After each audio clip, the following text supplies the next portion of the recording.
اپنے اعمال کو کیسے بچا سکتا ہے؟ اسی لیے دوستو نیکی کرنا کمال نہیں ہے، نیکی کو بچانا کمال ہے۔ ذرا دور سے، نیکی کرنا کمال نہیں، کی ہوئی نیکی بچانا کمال ہے۔ روزہ رکھنا کمال نہیں، روزوں کو بچانا کمال ہے۔ نماز پڑھنا کمال ہے، تو اس سے بڑا کمال یہ ہے کہ نماز کو، روزوں کو بچا لیا جائے، تلاوت قرآن کو بچا لیا جائے۔ میرے پیارو، آج لوگ نیکیاں تو کر رہے ہیں لیکن نیکیاں بچانے کی فکر میں نہیں ہے، نیک اعمال بچانے کی فکر میں نہیں ہے۔ اور سنو کان کھول کر، صرف ولیوں کی بے ادبی سے ہی نیکیاں غارت نہیں ہوتے، صرف ولیوں کی بے ادبی سے ہی نیکیاں غارت نہیں ہوتے، بلکہ ماں باپ کی بے ادبی سے بھی نیکیاں غارت ہو جاتے ہیں۔ کس کی؟ زور سے بولو، اور زور سے بولو۔ ماں باپ کی بھی اگر کوئی بے ادبی کرتا ہے، ماں باپ کے ساتھ گستاخی کرتا ہے، ماں باپ کے ساتھ رشتے توڑ لیتا ہے، ماں باپ کے ساتھ ضلالت و شرارت کرتا ہے، ماں باپ کے ساتھ بدسلوکی کرتا ہے، تو سن لے ان تحبط اعمالکم، اللہ ان کی بھی ساری نیکیوں کو ختم کر دیتا ہے۔ سبحان اللہ۔ جب ماں باپ کی بے ادبی سے نیکیاں ختم ہو سکتی ہے تو اللہ کے ولیوں کی بے ادبی تو کفر تک لے کے چلی آتی ہے، انسان کو ہلاک و تباہ کر دیتی ہے۔ اس لیے میرے پیارے بھائیوں، آج ہمارے معاشرے میں دیکھنے میں کیا رہا، ذرہ بیچارہ نماز پڑھتے ہی پورے محلے میں ایسا اکڑ کے پھر رہا۔ ارے مجھے کئی کو ایسا کر رہا، بابا کیا ہوا تیرے؟ نمازی ہوں میں۔ ابے ہولے، نماز پڑھ کے اکڑتے نہیں رہے، نماز پڑھ کے جھکتے نہیں۔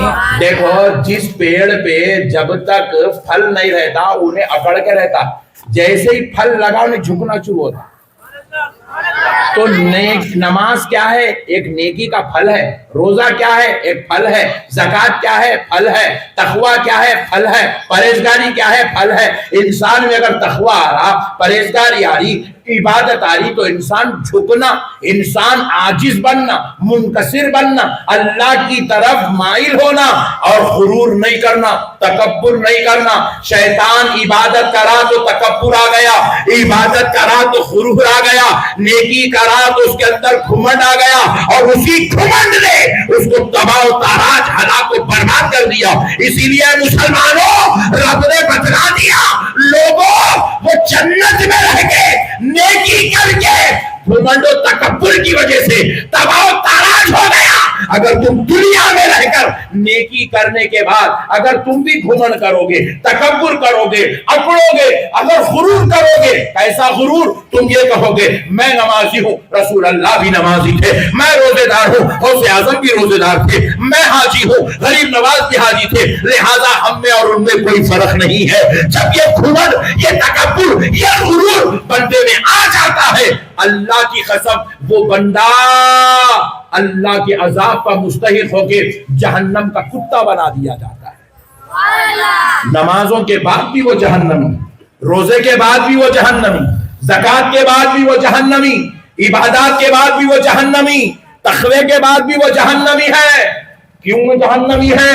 کیونکہ دوستو اس میں غرور آ گیا، اس میں بے ادبی آ گئی، اس میں گستاخی آ گئی۔ جب بے ادبیاں اور گستاخیاں آ جاتی ہیں انسان ہلاک ہو جاتا۔ آپ کو معلوم ہے ہم ہندوستان میں 1000 سال حکومت کرے میاں بھیاں، کچھ بھی نہیں معلوم تو ہم لوگوں کو کیا معلوم؟ گٹکا معلوم، سگریٹ معلوم، پاکٹ معلوم، عیدگاہ معلوم۔ سال میں کو عید کی نماز پڑھنا، باقی کے پورے 11 مہینے لوٹتے رہنا دال کے۔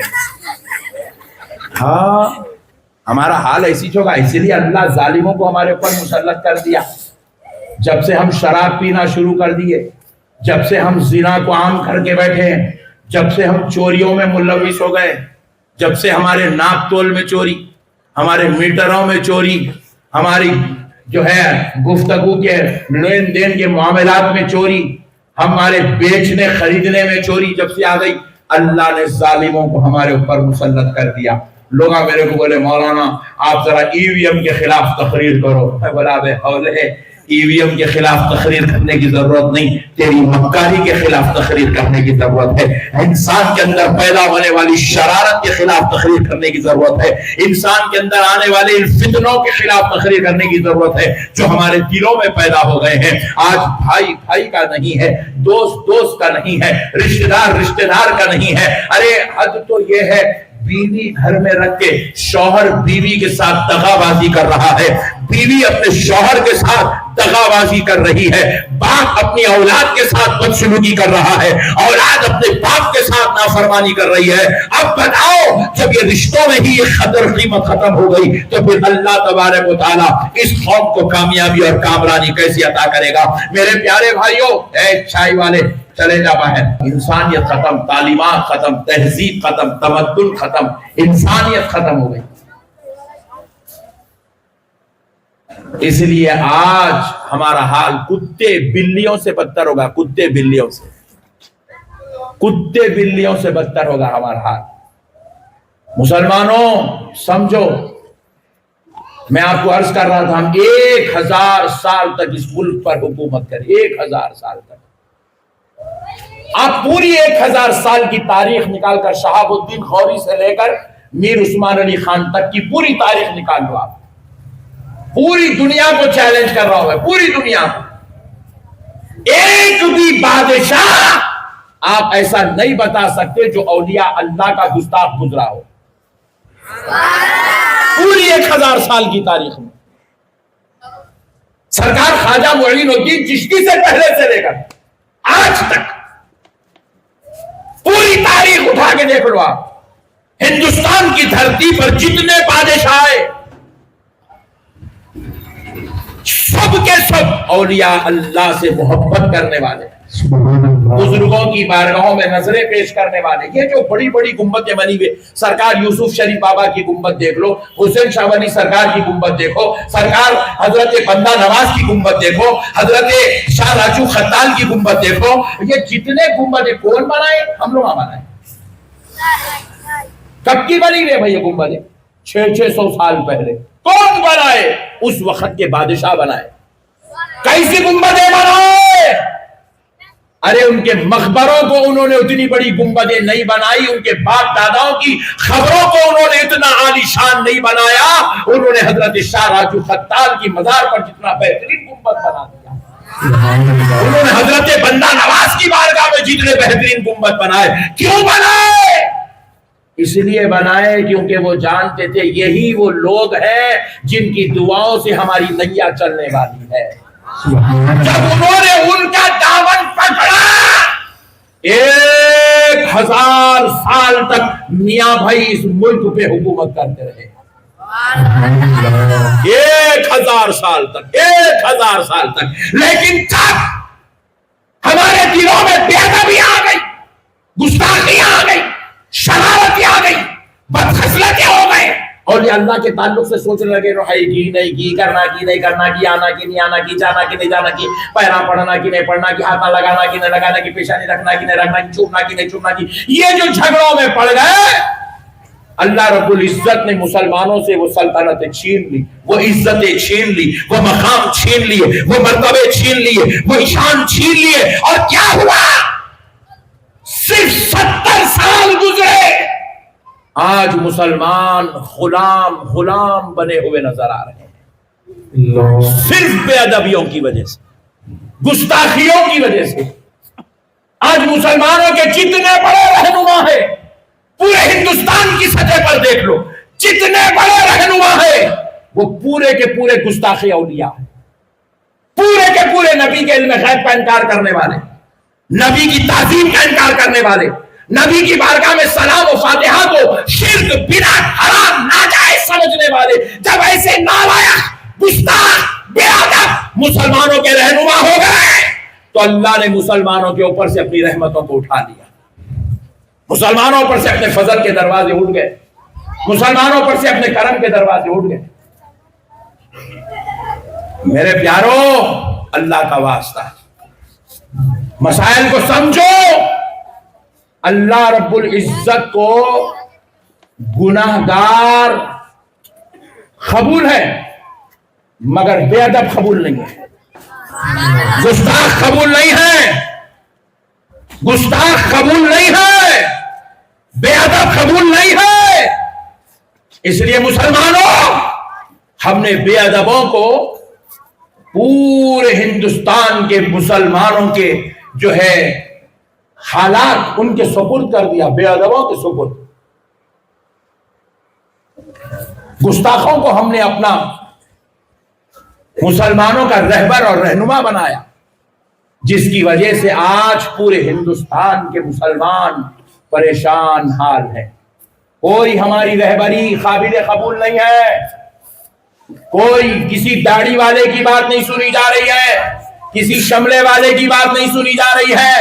بڑے بڑے مولانا نام کے ہیں، بڑی بڑی سرٹیفکیٹ ان کے پاس ہیں، بڑے بڑے جامعات سے ان کا تعلق ہے، بڑی بڑی تنظیموں کے یہ سپیریئر ہیں، مگر آج ان کی ایک بات نہیں چل رہی ہے، نہیں چل رہی ہے۔ 3 طلاق کے مسئلے میں ان کا ایک مسئلہ نہیں چلا، بابری مسجد کے مسئلے میں ان کی ایک بات نہیں چلی، وقف بورڈ کے مسئلے میں ان کی ایک بات نہیں چلی۔ میرے پیاروں، ہوا کیا؟ کیوں مدد نہیں آ رہی ہے اللہ کی؟ یاد رکھ لو، گستاخوں بے ادبوں پر اللہ کی مدد نہیں آتی، اللہ کی قسم نہیں آتی۔ وہ 313 تھے، اللہ کی مدد آئی، کیوں آئی؟ وہ 313 نہ صرف نمازی تھے، نہ صرف متقی تھے، نہ صرف پرہیزگار تھے، نہ صرف عبادت گزار تھے، ارے یہ سب بعد میں تھا۔ وہ مصطفیٰ کے عاشق اور غلام پہلے تھے۔ اس لیے اللہ نے ہزاروں پر 313 کو غالب کر دیا تھا، کیونکہ وہ ادب والے تھے، وہ احترام والے تھے، وہ نبی کی شان میں، نبی کی محبت میں اپنی جانوں کو بھی قربان کرنے والے تھے، اپنی نسلوں کو قربان کرنے والے تھے۔ مگر دوستو سنو، ہم 72 تھے کربلا میں، مگر اللہ کی قسم 22,000 کے لشکر پہ غالب تھے۔ 22,000 کا لشکر ہار گیا، میرا حسین جیت گیا۔ اللہ نے کربلا میں امام حسین کو، کربلا والوں کو کیوں فتح، کیوں کامیابی، کیوں نصرت، کیوں آبادی نصیب فرمائی؟ قسم خدا کی سن لو، اس لیے کہ وہ ادب والے تھے، وہ احترام والے تھے، وہ تعظیم والے تھے، وہ بزرگوں سے پیار کرنے والے تھے، وہ دوسروں کی بڑوں کی قدر کرنے والے تھے، ان کے اندر کوئی بے ادب و گستاخ نہیں تھا۔ اس لیے اللہ نے ان کو کامیابی عطا کر دیا۔ حالانکہ جو 22,000 کا لشکر تھا، یہ بھی سن لو کان کھول کر، وہ جو 22,000 کا لشکر تھا، وہ حضرات اہل خاندان نبوت کے مقدس ہستیوں کے قاتل تو ہوئے مگر کامیاب نہیں ہوئے، کامیاب نہیں ہوئے، کامیاب نہیں ہوئے، سربلند نہیں ہوئے، ان کو فتح نصیب نہیں ہوئی، ان کو سربلندی نصیب نہیں ہوئی، عزت نصیب نہیں ہوئی، وہ ذلیل ہوئے، پوری دنیا میں لعنتی ہوئے، جہنمی ہوئے، جہنم کے کتے بنا دیے گئے۔ جبکہ وہ 22,000 کلمہ پڑھنے والے تھے، نماز پڑھنے والے تھے، روزہ رکھنے والے تھے، قرآن پڑھنے والے تھے، سب کچھ تھا، پھر بھی وہ دوزخ کے کتے بنا دیے گئے۔ کیوں؟ اس لیے کہ وہ بے ادب تھے، وہ گستاخ تھے۔ اس لیے اللہ نے ان 22,000 کو پلنے نہیں دیا، ان کی نسلوں کو ختم کر دیا، ان کے پیغام کو ختم کر دیا، ان کے مشن کو ختم کر دیا، ان کی تحریک کو ختم کر دیا، ان کے حالات کو ختم کر دیا، ان کی نسلوں کو آگے بڑھنے نہیں دیا، کیونکہ وہ گستاخ اور بے ادب تھے۔ یہ 72 تھے مگر ادب والے تھے۔ آج ان 72 نفوس قدسیہ کا صدقہ ہے، پوری کائنات کے اندر اذان زندہ نظر آ رہی ہے، نماز نظر آ رہی ہے، تلاوت نظر آ رہی ہے، سنت مصطفیٰ نظر آ رہی ہے، قانون شریعت نظر آ رہا ہے، خدا کا پیغام نظر آ رہا ہے، اللہ کی مدد نظر آ رہی ہے۔ خدا را مسلمانوں، یاد رکھو، ادب والے بنو، کچھ بھی بنو دنیا میں، آپ عالم دین بنو، آپ کی مرضی، میری بات ایک ایک بات سنو بھائی، اللہ کی قسم یہ بات دوبارہ آپ کو کوئی نہیں بتائے گا، کان کھول کے سنو. آپ عالم دین بنو، آپ انجینئر بنو، آپ کی مرضی. آپ ڈاکٹر بنو، آپ کی مرضی. آپ سیاسی لیڈر پولیٹیشین بنو، آپ کی مرضی. آپ کسی محلے کے ذمہ دار بنو، آپ کی مرضی. آپ کروڑ پتی بنو، آپ کی مرضی. آپ غریب بنو، آپ کی مرضی. آپ اپنی نسلوں کو پڑھاؤ مت پڑھاؤ، آپ کی مرضی. مگر سنو، زندگی میں کچھ بنو یا نہ بنو، مگر اللہ کے واسطے ادب والے ضرور بنو. اولیاء اللہ کا، بزرگوں کا، صالحین کا، انبیاء کا، شہداء کا، صالحین کا اور صحابہ کا، اہل بیت کا ادب کرنے والے بنو. سبحان اللہ. جو بے ادب ہوگا وہ ہلاک و تباہ ہو جائے گا. بے ادب کے لیے اللہ کے پاس کوئی مدد نہیں ہے. کان کھول کے سن لو، اولیاء اللہ کے بے ادب کے لیے اللہ کے پاس مدد نہیں ہے. صحابہ کے بے ادب کے لیے اللہ کے پاس کوئی فضل رحمت نہیں ہے. اہل بیت کے گستاخوں کے پاس، اہل بیت کے غداروں کے لیے، اہل بیت کے گستاخوں کے لیے اللہ کے پاس کوئی مدد نہیں ہے. اللہ اسے ظالموں کی کبھی مدد نہیں کرتا.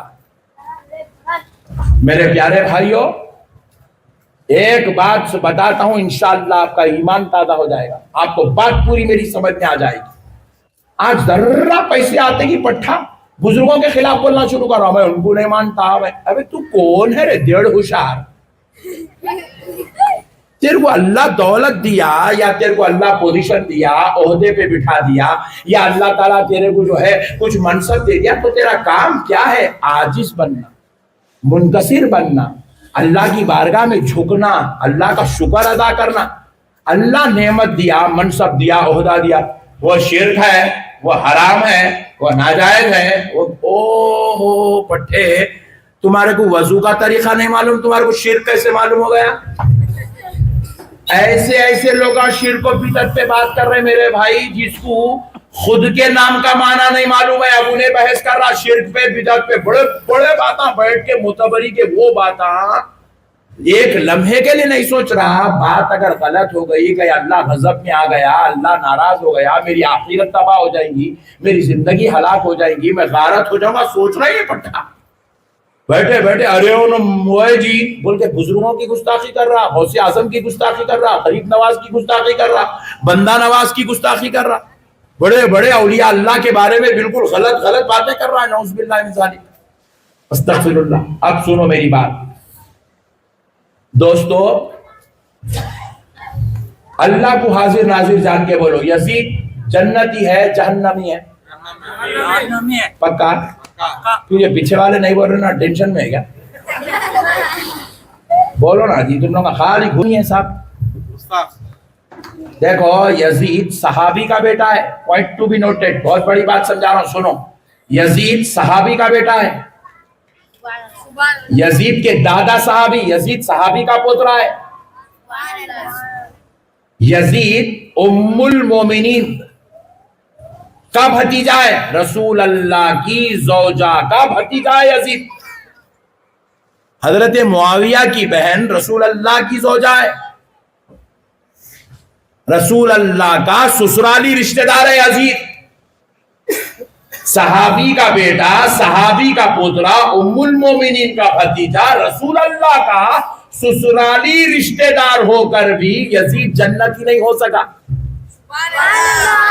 صحابی کا بیٹا ہو کے جنتی نہیں ہو سکا. کیوں؟ نماز نہیں پڑھنے کی وجہ سے، روزہ نہیں رکھنے کی وجہ سے، شراب پینے کی وجہ سے.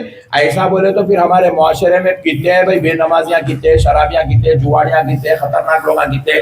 کسی کو بھی آپ نہیں بول سکتے تو نماز نہیں پڑھا تو جہنمی ہے، نہیں بول سکتے آپ. یہ ڈکلیریشن خدا کی قسم کوئی مولانا، کوئی مفتی کسی بے نمازی کو نہیں دے سکتا. اگر کوئی بے نمازی ہے تو حکم کیا ہے؟ اس کو نماز کی دعوت دو بول کے حکم ہے.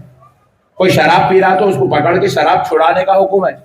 کوئی زنا کر رہا تو زنا سے بچانے کا حکم ہے. کسی کو بھی آپ جہنمی دنیا میں نہیں بول سکتے. مگر یزید ایسا جہنمی ہے، 1400 سال سے اسے جہنمی کہا گیا، گمراہ کہا گیا.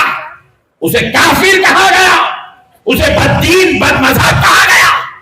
کیوں؟